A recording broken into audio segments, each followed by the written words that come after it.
आप सभी को मेरा प्यारा सा नमस्कार। तो आज फिर मैं इकोनॉमिक्स के सेट 2 जो समष्टि और मिला करके आज की वीडियो में अप्रॉक्सीमेटली 40 क्वेश्चन है। ऐसे तो आप लोग के एग्ज़ाम में 30 पूछा जाता है, लेकिन इसमें हमें तो क्वेश्चन प्रैक्टिस करना है, तो जितना ज़्यादा से ज़्यादा क्वेश्चन हो सके इसमें आज 40 क्वेश्चन देखने को मिलेगा आप लोगों को। कितना क्वेश्चन? 40। तो चलिए 40 क्वेश्चन में सबसे पहला क्वेश्चन हम लोग देखते हैं क्या कहता है। क्या आर्थिक समस्या मूलतः किस तथ्य की परिभाषा समस्या है? यानी आर्थिक समस्या जो है वो मुख्य रूप से कौन सी समस्या है? तो आर्थिक समस्या को रिलेट किससे किया जाता है? चुनाव की समस्या से, उपभोक्ता चयन से नहीं, फर्म से नहीं। इसका सही आंसर हमारा हो जाएगा ए नंबर, चुनाव की समस्या से। ठीक है, अब चलिए 2 नंबर क्या कहता है? Question number 2। क्वेश्चन नंबर 2 कहता है कि किस अर्थव्यवस्था में कीमत तंत्र के आधार पर निर्णय लिए जाते हैं? यानी कीमत तंत्र के आधार पर निर्णय, याद रखेंगे, पूंजीवादी अर्थव्यवस्था में। इसको निजी अर्थव्यवस्था भी कहा जाता है। तो सही आंसर हो जाएगा ऑप्शन बी। चलिए क्वेश्चन नंबर 3 देखते हैं। कहता है उस वक्र का नाम बताइए जो आर्थिक समस्या को दर्शाए। याद रखिए सर, आर्थिक समस्या को दर्शाने वाला जो वक्र होता है वो हमारा होता है पीपीसी वक्र। क्या होता है? पीपीसी यानी प्रोडक्शन पॉसिबिलिटी कर्व। तो सही आंसर क्या हो जाएगा? उत्पादन संभावना वक्र। इसी का फुल फॉर्म ये है।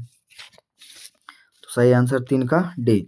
4 नंबर देखिए क्या कहता है, फटफट तेजी से देखेंगे, 20 मिनट में फेंक देना है सर। क्या कहता है कि अर्थव्यवस्था की केंद्रीय समस्या कौन सी है? तो साधनों का आवंटन है, साधनों का कुशलतम प्रयोग ये भी है, आर्थिक विकास ये भी है। जब सारा ऑप्शन हमारा सही है तो हम क्या मार देंगे? इनमें से सभी, ऑप्शन डी। अगला देखिए 5 नंबर क्या कहता है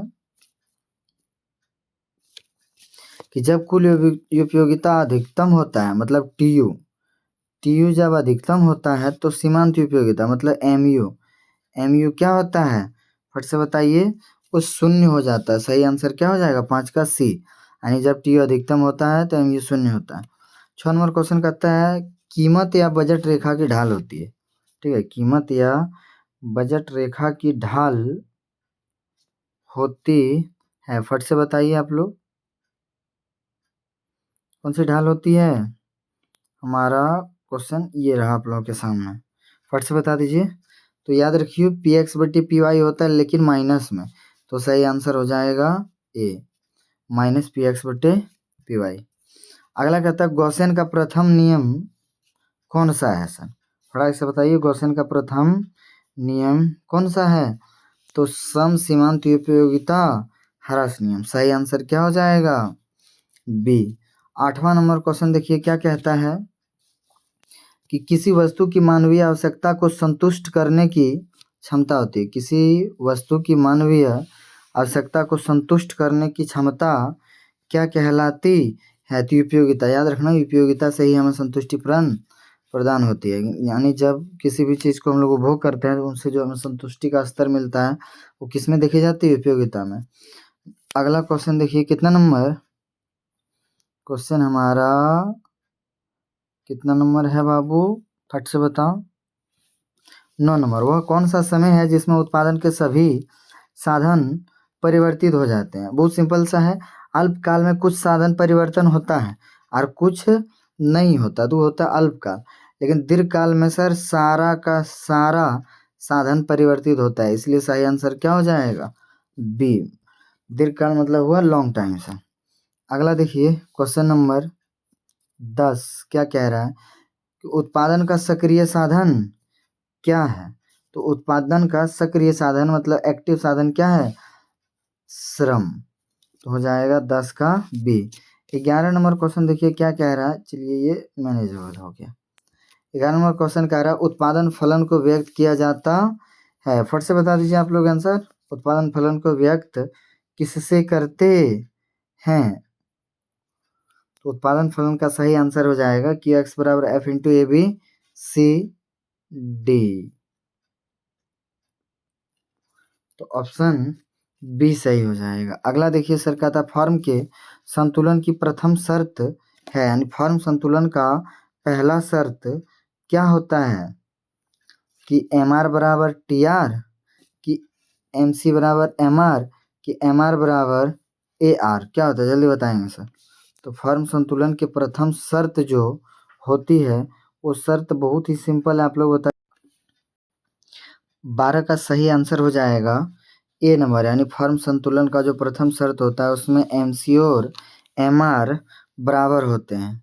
चलिए सर, अगला 13 नंबर क्वेश्चन देखिए क्या कह रहा है कि बाजार मूल्य को परिभाषित किया जाता है। बाजार मूल्य को किस रूप में परिभाषित किया जाता है? अल्पकालीन बाजार के रूप में, दीर्घकालीन बाजार के रूप में, या अति दीर्घकालीन बाजार? तो दीर्घ वाला तो होगा ही नहीं, तो हमारा यही आंसर सही हो जाएगा। कौन सा? ए नंबर, अल्पकालीन बाजार के रूप में। 14 नंबर क्वेश्चन देखिए क्या कह रहा है कि एकाधिकार बाजार किसे दर्शाता है? तो 14 का क्या हो जाएगा? एकाधिकार बाजार जो होता है वो किसको दर्शाता है? उत्पादन प्रक्रिया को नहीं, वितरण प्रक्रिया को या आर्थिक विकास को।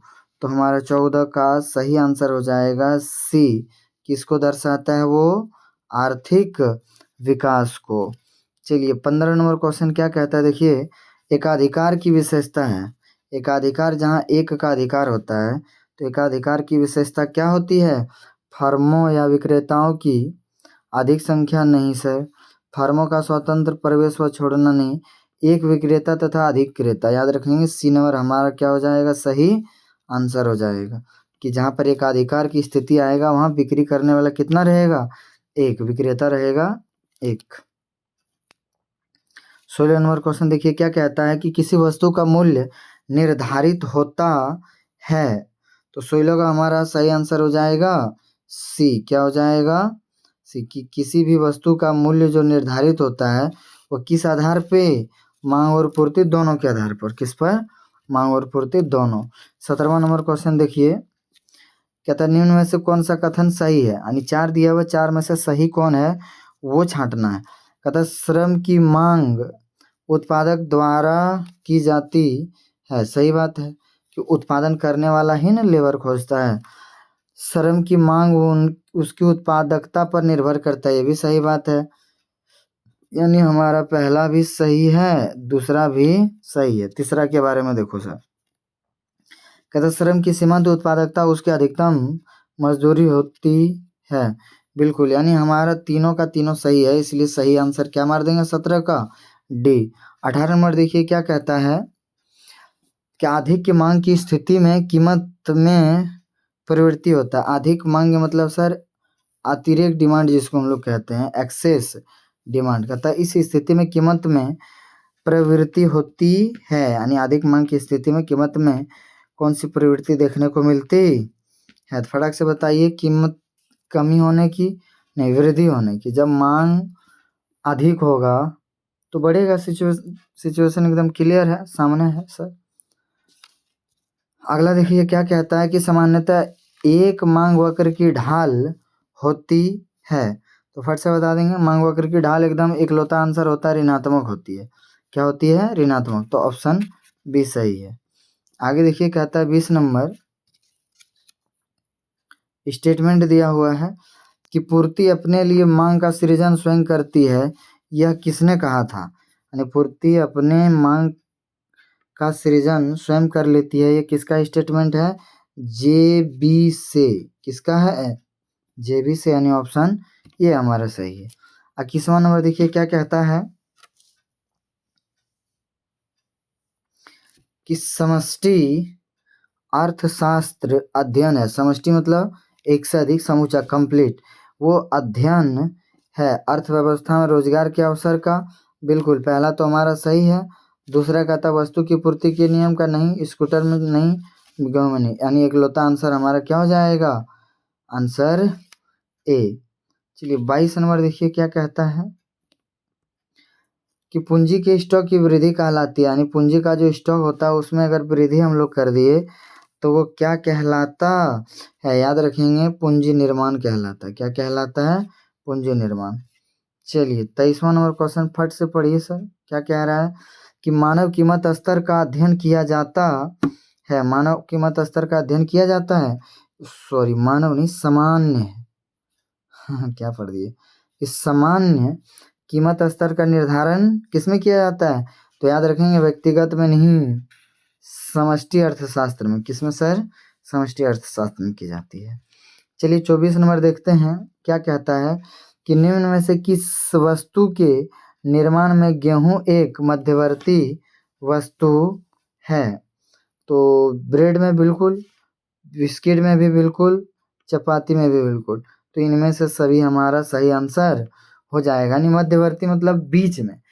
ठीक है, तो वही आगे देखते हैं क्या कहता है। 25 नंबर सवाल कि द्वितीय क्षेत्र में कौन सी सेवाएं सम्मिलित है? यानी 4 हमारे पास दिया हुआ है, 4 में से द्वितीय का हिस्सेदारी किसमें है?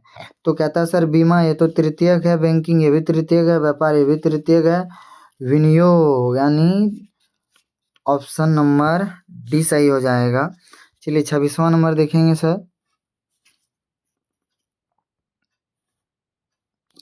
कहता सकल राष्ट्रीय उत्पाद की गणना में निम्नलिखित में से किसे सम्मिलित नहीं किया जाता है?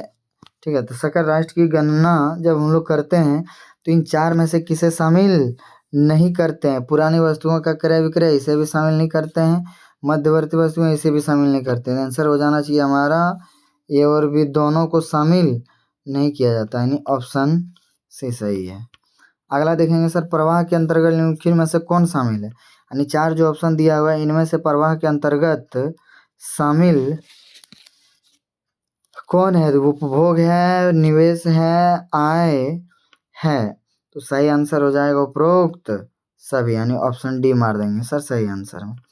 अगला देखो 28 नंबर क्वेश्चन क्या कहता है कि प्राथमिक क्षेत्र में सम्मिलित है, यानी प्राथमिक क्षेत्र जिसे हम लोग कृषि क्षेत्र कहते हैं वो सम्मिलित है। फटाक से बताइए, कहते किससे? कृषि से बिल्कुल, खुदरा व्यापार से बिल्कुल, लघु उद्योग से बिल्कुल।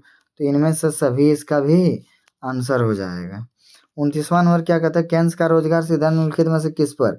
ये बहुत वीवीआई क्वेश्चन है। केन्स का रोजगार सिद्धांत किस पर आधारित है? तो याद रखेंगे प्रभावी या प्रभावपूर्ण मांग पर, कि केन्स का रोजगार सिद्धांत किस पर निर्भर करता है? प्रभावपूर्ण मांग पर। 30 नंबर क्वेश्चन देखिए क्या कहता है, general theory of employment interest and money नामक पुस्तक के लेखक कौन हैं? तो इसका हो जाएगा जे.एम. केन्स। ठीक है, कौन हो जाएगा? जे.एम. केन्स। चलिए 31वां नंबर देखेंगे, कहता किसी अर्थव्यवस्था में यदि एमपीसी बराबर इतना है तो गुणक का वैल्यू ज्ञात कीजिए। गुणक का वैल्यू ज्ञात कीजिए। तो इसमें हम लोग देखेंगे क्या कहता है, एमपीएस का दिया हुआ है, एमपीएस 0.2 है, तो गुणक निकालने बोला। गुणक मीन्स के, और हम लोग जान रहे हैं के बराबर क्या होता है? 1/एमपीएस। तो इसको अगर हम लोग देख लें, 1 का 1 दे दें, एमपीएस कितना है? 0.2। तो ये पॉइंट उड़ाएंगे तो 0 पर गया, तो ये कितना बार में कट गया?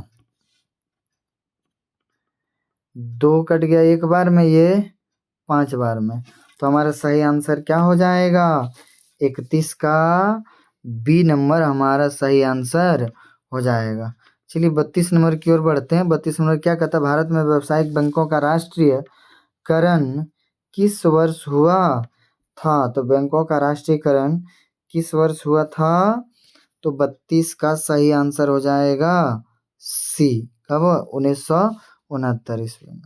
अगला देखो 33 नंबर क्या कहता है कि निम्न में किसके अनुसार मुद्रा वह है जो मुद्रा का कार्य करे? कितना सिंपल स्टेटमेंट है, ये सब के सब हम आप लोगों की कॉपी में नोट करा चुके हैं कि ये कथन किसका है। फट से बताइए, हार्टले विदर्स का। कथन किसका है? हार्टले विदर्स, यानी ऑप्शन ये सही है। अगला देखेंगे क्या कहता है कि रिजर्व बैंक ऑफ इंडिया की स्थापना कब हुई थी? तो ऑप्शन बी हो जाएगा सही। रिजर्व बैंक की स्थापना कब हुई थी? 1935 ईस्वी में। 35वां नंबर क्वेश्चन देखिए, कहता है वस्तु विनिमय प्रणाली की निम्नलिखित में से कौन सी कठिनाई है? सबसे पहले इस शब्द को जानेंगे कि ये वस्तु विनिमय प्रणाली होता क्या है। तो वस्तु विनिमय प्रणाली जो होता है इसमें वस्तु के बदले वस्तु का ही लेन देन होता है। इसमें किसका? वस्तु के बदले वस्तु का ही लेन देन होता है। इसकी वजह से कौन सी समस्या उत्पन्न होती है वो चीज़ बताना है सर। तो दोहरे संयोग की समस्या बिल्कुल उत्पन्न होती है। वस्तु विभाजन में कठिनाई बिल्कुल होती है। सर्वमान्य मूल्य मापक का अभाव बिल्कुल होता है। तो जब सारा ऑप्शन सही है क्या मार देंगे? उपरोक्त सभी। 36 नंबर क्वेश्चन देखिए क्या कह रहा है कि प्रत्यक्ष कर है। प्रत्यक्ष कर है तो प्रत्यक्ष कर मतलब प्रत्यक्ष कर हम लोग उसको कहते हैं जो डायरेक्ट टैक्स, यानी जिस पर ये टैक्स लगाया जाता है उसी व्यक्ति को ये टैक्स चुकाना पड़ता है, तो इसको कहते हैं प्रत्यक्ष कर। तो प्रत्यक्ष कर का सही आंसर हो जाएगा कौन? आय कर हमारा एक प्रकार का प्रत्यक्ष कर है। 37 नंबर देखिए क्या कहता है। 37 कहता है कि सरकार के कर राजस्व के अंतर्गत निम्नलिखित में से कौन शामिल है? यानी किसका? सरकार के कर बोला है। तो ध्यान देंगे जरा हम लोग कि क्या आखिर इसका आंसर होगा। आय कर सही है, निगम कर ये भी सही है, सीमा शुल्क ये भी सही है। तो सरकार के लिए चारों डिपेंड करता है, तो हो गया इनमें से सभी। अब देखते हैं सर 38 नंबर क्या कहता है कि बजट के संघटक निम्नलिखित में कौन है? बजट के जो संघटक है वो निम्नलिखित में से कौन है? तो याद रखेंगे बजट प्राप्तियां ये भी है, बजट व्यय ये भी है, यानी हमारा सही आंसर जो होगा वो हो जाएगा सी नंबर, यानी अ और ब दोनों। चलिए 39 नंबर और 40 ये दोनों अब हम लोग देखते हैं। तो पहले 39 नंबर देखेंगे। 39 नंबर क्या कहता है कि विदेशी विनिमय दर का निर्धारण होता है, यानी फॉरेन एक्सचेंज रेट किस प्रकार से उसका दर जो है वो कौन निर्धारित करता है? तो याद रखेंगे हम लोग पहले भी पढ़ चुके हैं कि जब भी विनिमय दर हो या मूल्य दर की बात हो या कीमत की बात हो तो उसके लिए मांग और पूर्ति दोनों शक्तियाँ चाहिए सर, कि आखिर बाजार में डिमांड कितनी है और उसका सप्लाई कितना हो रहा है, तो उसी अनुसार से उसका रेट भी निर्धारित होती है। अगला देखेंगे 40 नंबर और आज का अंतिम प्रश्न है, फिर मैं आप लोगों से विदा ले लूँगा। क्या कहता है 40 नंबर सर कि भुगतान शेष के अंतर्गत निम्नलिखित में से कौन सी मदद शामिल होती है? नहीं सर, दृश्य मदद नहीं होती है, अदृश्य मदद नहीं होता, पूंजी अंतरण नहीं होता है भुगतान शेष के अंतर्गत। तो इनमें लास्ट ऑप्शन क्या दिया हुआ है? इनमें से मैनुअली सही भुगतान शेष बोला, भुगतान शेष के अंतर्गत निम्नलिखित में से कौन सी मदें सम्मिलित होती है? सॉरी, यहाँ हम पढ़ लिए थे कि सम्मिलित नहीं होती है। सम्मिलित होती मतलब भुगतान में शामिल किसे किया जाता है? तीनों के तीनों शामिल होता है, यानी हमारा अ भी शामिल होता है, दृश्य मदें भी और अदृश्य मदें भी और पूंजी अंतरण भी, हमारा तीनों का तीनों कि दृश्य मदें अदृश्य मदें और पूंजी अंतरण सब के सब इसमें क्या होता है? शामिल होता है। तो हमारा सही आंसर हो जाएगा ऑप्शन कौन सा? जल्दी बताइए कि सही आंसर हो जाएगा ऑप्शन डी। फिर से बता दीजिए, इनमें से सभी। फिर से एक बार देख लेंगे 40 नंबर प्रश्न को कि जो भुगतान शेष के अंतर्गत है इनमें हम पहले नहीं पढ़ लिए थे, इसलिए थोड़ी सी ध्यान से आप लोग भी पढ़ेंगे। जब सम्मिलित करने की बात हो तो दृश्य अदृश्य सब कुछ इसमें शामिल किया जाता है, पूंजी अंतरण भी, और जब नहीं हो तो ये सब नहीं शामिल किया जाता। पहला भी हमारा सही है, दूसरा भी सही है, तीसरा भी सही है, तो परफेक्ट आंसर हो जाएगा इनमें से सभी डी नंबर। यही था अंतिम प्रश्न आज का। तो चलिए आज हम लोग 10 प्रश्न एक्स्ट्रा इसलिए कर लिया और समय भी कम लगा। कारण क्या है कि इसमें क्वेश्चन आज का सारा बहुत इजी क्वेश्चन था और कोई क्या ये न्यूमेरिकल सवाल आज नहीं लिया गया था। अगले क्लास में ज़्यादा प्रश्न न्यूमेरिकल का रखेंगे। आप लोगों के साथ कल भी बहुत बेटर ढंग से रिवीजन होते रहे। फिर उसके बाद आगे जितना ज़्यादा से ज़्यादा क्वेश्चन होगा, अभी हम लोग लगभग 200-300 क्वेश्चन कर लेंगे तो आराम से उनमें से 30 क्वेश्चन टैली कर जाएगा। तो चलिए इस वीडियो का फीडबैक आप लोग देंगे और 40 में से कितना प्रश्न आप लोग जानते थे वो नीचे कमेंट बॉक्स में ज़रूर लिखेंगे, ठीक है। तो फिर मिलते हैं हम लोग अगले वीडियो में, तब तक के लिए